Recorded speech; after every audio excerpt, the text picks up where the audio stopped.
Il est 19h30, merci de nous rejoindre sur la première. Tout de suite, les titres de l'actualité ce dimanche.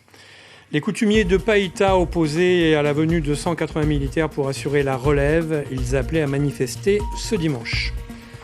Invitée de notre journal, Sonia Baquès, présidente de la province Sud, nous évoquerons la crise sanitaire et ses conséquences multiples. Un seul week-end de chasse au Notou et Roussette pour cause de confinement. Les passionnés ont pu profiter de ces 2 journées.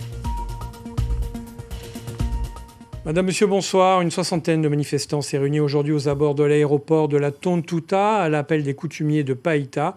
Ils entendaient dénoncer l'arrivée prévue de 180 militaires pour assurer la relève des personnels en poste. Caroline Antich-Martin, Gaël Etcheverry. La circulation n'est pas bloquée, mais les banderoles qui fleurissent sur le rond-point de l'aéroport affichent les revendications des coutumiers de Païta et de leur soutien. Non à la relève militaire. Prévu de longue date, un avion transportant 180 personnes aurait dû atterrir tôt ce matin, mais il a été déprogrammé. Nous, on veut protéger notre pays, mais aussi nos gens. Vous avez Wallis et Futuna, ils ne sont pas malades là-bas. C'est pour dire quoi que bon, eux ne laissent pas rentrer n'importe qui. Et ils ont tout fait pour que les touristes et tout ça ils ne viennent pas pendant tous ces temps. Autour du grand chef, une soixantaine de personnes. Elles se sont mobilisées dès 6 h du matin. À quelques mètres de là, un fourgon de gendarmes sécurise l'aéroport, mais l'ambiance est pacifique. Les manifestants ne sont pas contre les militaires, mais contre leur arrivée massive. La France est le 4e pays le plus touché par le Covid-19. L'idée à nous, les coutumiers, c'était d'attendre le 11 mai. Mais peut-être qu'il y a une possibilité de faire arriver ces gens-là par petits groupes, pourquoi pas après tout. Maintenant, comme ça se passe chez nous, il faut que cela soit confronté à la discussion d'ensemble. Et c'est l'ensemble qui décidera. Comme prévu, aucun avion civil ou militaire n'a touché le tarmac. Mais par leur présence, les coutumiers souhaitaient faire entendre leur voix lors de cette journée hautement symbolique. C'est aujourd'hui le 6e anniversaire de la proclamation de la charte du peuple kanak. La présidente de l'Assemblée de la province Sud est notre invitée, Sonia Baquès, bonsoir. Bonsoir. Alors tout d'abord, réaction à cette réaction des coutumiers, une inquiétude qui est certaine, et aussi ça illustre bien une prise de parole qui s'est largement accrue de leur part. Depuis le début de la crise, ça a commencé sur les îles au moment où on a stoppé les paquebots de croisière. Oui, alors je l'ai dit déjà, mais je pense que chacun a eu son rôle, chacun a son rôle dans cette crise. Il y a Thierry Santa, président du gouvernement, a consulté, a associé tout le monde aux décisions, et je pense que chacun doit rester à sa place. C'est vrai que les coutumiers avaient toute leur place pour dire qu'ils ne voulaient pas de bateaux de croisière arriver à Lifou, parce que Lifou, ce sont des terres coutumières, et donc ça avait du sens. Pour l'arrivée des militaires à Tontouta, je pense qu'il faut laisser ceux qui prennent les décisions les prendre, parce que là, tout a été fait pour que les militaires, les gendarmes, ceux qui arrivent, le fassent dans des conditions sanitaires les meilleures possibles. C'est-à-dire qu'ils étaient déjà en quatorzaine en métropole, ils auraient été D'une encore... part, et puis en plus, en fait, les militaires qui arrivent dans les mêmes conditions que tous les autres Calédoniens qui arrivent, c'est-à-dire qu'ils ont les 21 jours de confinement en Nouvelle-Calédonie, donc il n'y a aucune difficulté, tout est fait pour que les choses se passent bien. Et reporter ou refuser l'arrivée de ces personnes-là, c'est mettre la Calédonie en difficulté, parce que si on n'a plus de gendarmes, on va avoir également des difficultés sur les internes, dans les hôpitaux qui tournent. Oui, le personnel de santé, si ces gens-là ne peuvent pas arriver, on va avoir d'autres problèmes plus importants. Est-ce que ça n'illustre pas finalement ce qu'on ressent ces derniers jours, là, ce qui s'est singularisé dans les prises de parole politiques, coutumières, d'une absence d'unité nationale, entre guillemets, de ce que les politiques en métropole ont voulu instituer, en tous les cas. Est-ce que il y a des dissonances qui sont quand même fortes? C'est peut-être pas vraiment le moment de dissonner, non? Alors d'abord, c'est pas l'unité nationale, c'est l'unité territoriale. Parce qu'on n'est pas un pays, mais tout le monde a été globalement solidaire pendant la gestion des heures les plus difficiles de la crise, et c'est comme ça qu'on a pu prendre les bonnes décisions. Aujourd'hui, comme la peur s'écarte un peu, on est à 21 jours sans cas positifs, on voit bien que le virus ne circule pas en Nouvelle-Calédonie, eh bien, il y en a qui essayent de 22 profiter. 22 jours aujourd'hui. Puisqu'aujourd'hui, puisqu'aujourd'hui, on n'a pas encore, je viens d'avoir les résultats également. 22 jours sans cas, donc ça veut dire qu'on voit bien le virus ne circule pas, les peurs s'éloignent un peu, et on voit bien la tentation de certains de reprendre un rôle un peu politicien, et je trouve que c'est regrettable. On a cette crise sanitaire, elle semble être derrière nous, mais on a une situation économique qui est dramatique, qu'on va en devoir reparler traiter dans un instant, bien sûr. tous ensemble. Et je pense qu'on a besoin d'unité. C'est quoi? C'est le référendum du 6 septembre qui est... Parce qu'on sait qu'Annick Girardin, la ministre des Outre-mer, souhaite absolument que... Et le gouvernement souhaite absolument que ce référendum s'en mette plus. C'est ça qui provoque... Alors évidemment, c'est le référendum du 6 septembre pour les indépendantistes. Vous savez, les indépendantistes voient bien que si la France n'était pas là, on serait dans une situation économique dramatique. Donc ils essayent de tirer la couverture à eux pour rattraper un peu cette situation. Et puis on a d'autres partis politiques, on a des municipales qui arrivent, qui essayent de tirailler. Mais encore une fois, là, on est dans des postures politiciennes qui n'ont vraiment pas de sens. Je me permets, mais on a eu des témoignages. Moi, j'ai vu des gens dans des situations dramatiques, des gens qui me disent « on ne sait pas comment on va remplir le frigo de nos enfants ». Ça, c'est pas arrêté, ça. À ce propos, vous parlez d'économie. Je vous propose de voir un reportage avant de poursuivre sur ce chapitre-là. Prendre un verre entre amis, dîner au restaurant, en famille, voilà quelques-uns des plaisirs simples que de nombreux Calédoniens avaient à cœur de vivre à nouveau ce week-end avec le déconfinement progressif. Un soulagement pour les professionnels du secteur, toujours fragilisés par la crise du coronavirus. L'oreille Aubry, Cédric Michaud. Sur la baie des Citrons, la vie nocturne reprend tout doucement ses droits. Pas de ruée dans les restaurants, mais des Nouméens ravis de pouvoir à nouveau dîner à l'extérieur après de longues semaines de restrictions et des restaurateurs qui se frottent les mains. Ça se passe super bien. J'étais très surprise de retrouver les habitués du lundi et du mardi. Et j'ai fait un service d'enfer. Ça m'a vraiment plu. Alors ça recommence timidement, mais par contre de manière beaucoup plus sereine. Où les quelques personnes qui sortent, effectivement, les gens sont contents de sortir, donc ça fait plaisir à voir. Donc les gens arrivent déjà avec le sourire, donc c'est vraiment très plaisant. Et après, on a toujours conscience qu'il y a une partie de la population qui est encore un petit peu dans l'expectative, qui n'ose pas encore vraiment sortir. Alors, pour rassurer la clientèle, certains restaurateurs tablent sur un personnel masqué, en cuisine comme en salle, des bâches plastiques de séparation entre les établissements, des distributions de gel hydroalcoolique ou encore des tables dispersées dans le respect des mesures de distanciation. Par rapport à un samedi soir habituel, on fait à peu près 40% de remplissage. Voilà. Bon, c'est pas extraordinaire, mais c'est très encourageant.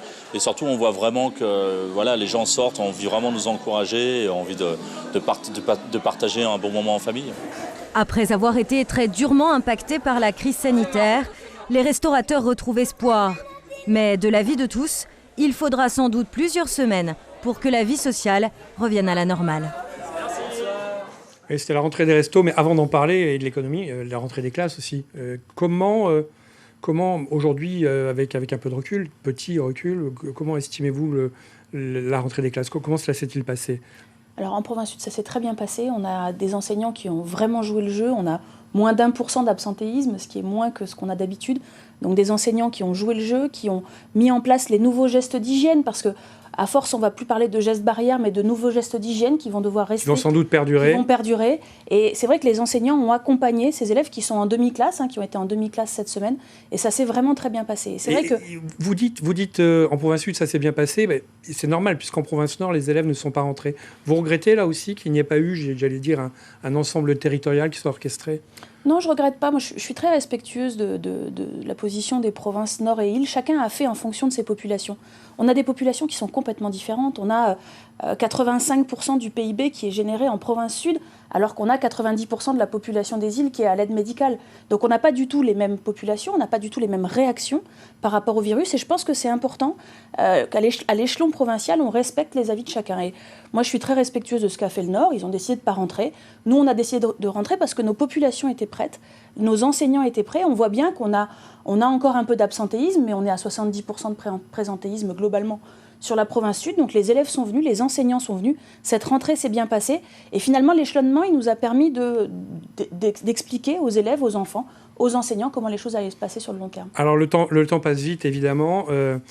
Cette gestion de crise, c'est de la vie de tout le monde, c'est plutôt bien passé. La preuve, a priori, le virus ne circule pas. On va voir maintenant la suite comment ça va se passer. L'économie, parlons-en. On a vu les restos, un retour à l'optimisme. Mais l'économie, c'est très vaste. Ça va des personnels de maison jusqu'aux entreprises. Là, quel est le bilan et quelles sont les perspectives ? Quelles sont les aides qui vont être amenées ou qui sont peut-être déjà amenées ? Alors l'économie, d'abord, on a eu la chance par rapport à la métropole de n'avoir que 4 semaines de confinement, d'avoir des Calédoniens qui jouent le jeu de la consommation, on l'a vu dans les restaurants, mais surtout on a eu une chance extraordinaire, c'est qu'on a eu 28,5 milliards débloqués par l'État. Juste un chiffre pour que les Calédoniens se rendent compte, il y avait sur la caisse du chômage partiel 100 millions. 100 millions, ça permettait d'indemniser 250 personnes. C'est 15 000 personnes qui vont être au chômage partiel. grâce à l'aide de l'État. Très bientôt d'ailleurs. Et c'est très bientôt. Et donc, 250, 15 000, c'est ça qu'on a pu faire grâce à l'aide de l'État. Alors évidemment, ensuite, nous, les provinces, on a mis 500 millions pour aider les plus petites entreprises. Parce que je l'ai dit tout à l'heure, on a des gens qui sont dans des situations dramatiques, qui ne savent pas comment ils vont finir le mois. Et c'est vrai que les aides provinciales et l'aide de l'État, là aussi, puisque l'État alimente un fonds qui nous permet d'aider les plus petites entreprises. Tout ça va nous permettre, je l'espère, de faire redémarrer la machine économique. Oui, puis on l'a vu avec l'UOM qui va abonder les banques également. Oui, mais au-delà de ça, il va y avoir une réflexion globale. Il y a des choses qu'on va devoir faire, qu'on va pouvoir faire grâce ou à cause de cette crise pour révolutionner notre machine économique. On a plein de choses qui ne marchent pas et qu'il va falloir qu'on change maintenant. Par exemple, réindustrialiser la Calédonie ou peut-être ramener la fabrication des masques, ça fait partie des hypothèses. Oui, alors ça, c'est peut-être un peu à la marge, mais surtout, je crois qu'il va falloir miser sur la consommation, miser sur les salaires, peut-être alléger la fiscalité. On a un système fiscal qui est très compliqué, et miser sur la consommation, miser sur les salaires. Quand les gens consomment, quand les gens gagnent de l'argent, eh bien évidemment, ça re-rentre dans la machine économique. En 2 mots pour conclure, l'après 3 mai, le 4 mai, là, on est parti pour un déconfinement, si rien ne se passe d'ici là, total. Oui, alors effectivement, là, on est à 22 jours sans cas, donc a priori, on a un virus qui ne circule pas. Les mesures qu'on va prendre, c'est bien évidemment de continuer à fermer l'entrée du virus en Nouvelle-Calédonie, avec ce système de confinement de 21 jours, et on en a sans doute pour très longtemps, le temps qu'on ait soit un traitement, soit un vaccin. On va fermer les frontières de manière à ce que la Nouvelle-Calédonie puisse continuer à vivre, finalement, un peu en autarcie, avec bien évidemment des imports de marchandises. Ça, c'est une parole importante qui est très attendue. Mais évidemment, on va devoir continuer à vivre comme ça, mais il va falloir que les Calédoniens permettent à cette économie de survivre. On va, nous, lancer une campagne sur le tourisme pour que les Calédoniens, finalement, aillent dans nos hôtels, aillent dans nos restaurants, consomment en Nouvelle-Calédonie. Et on doit pouvoir faire tourner la Nouvelle-Calédonie comme ça, mais en se protégeant du virus. Et je veux le dire parce que j'entends les craintes des uns et des autres. Toutes les mesures que nous avons prises collectivement ont été prises sur la base d'éléments scientifiques. Et si aujourd'hui on en est là, c'est parce que les bonnes décisions étaient prises au bon moment pour éviter que ce virus rentre et pour éviter qu'il se propage. Merci d'avoir accepté notre invitation ce soir, Sonia Backès. On l'a souvent dit, pour la faune et la flore, le confinement humain a des aspects positifs.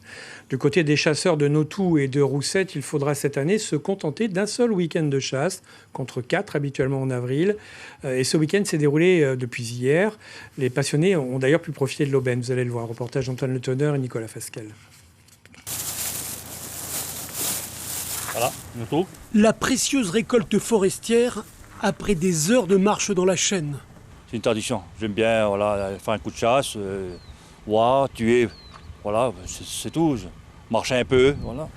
Le résultat d'une journée de chasse dans une saison amputée de 3 des 4 week-ends autorisés. En début d'après-midi, une partie des 15 chasseurs de Farino rentraient à leur repère. Il y en a un peu, mais ils sont bien cachés, quoi. Vous avez fait un peu? Ouais, un petit peu, mais voilà, quoi. Ouais, nous aussi. Sauvage à bloc, hein. Ouais, mais ils sont cachés à bloc. Toi aussi, t'as fait un peu? Ah, bien cachés, hein. Ouais. Compte rendus et détails. Ici, ce n'est pas tant le tableau qu'on recherche, mais plus les émotions.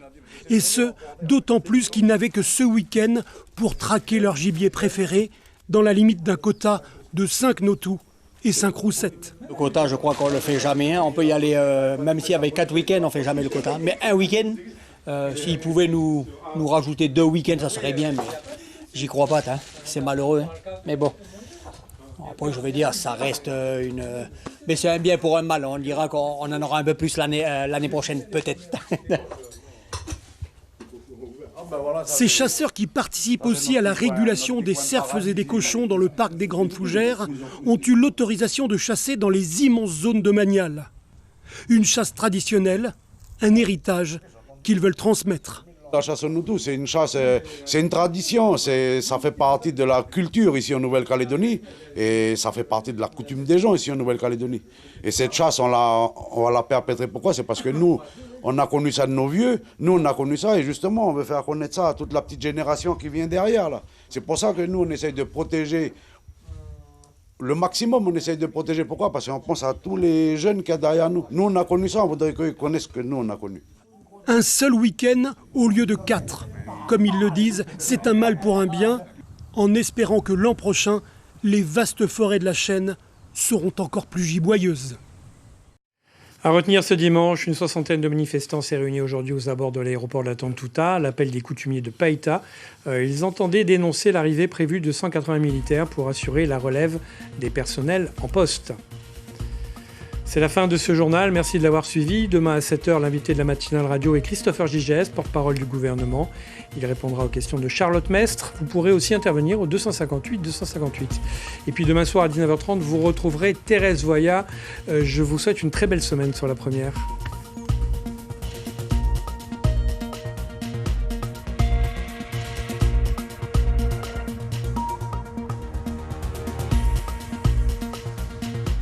L'info continue sur lapremière.nc.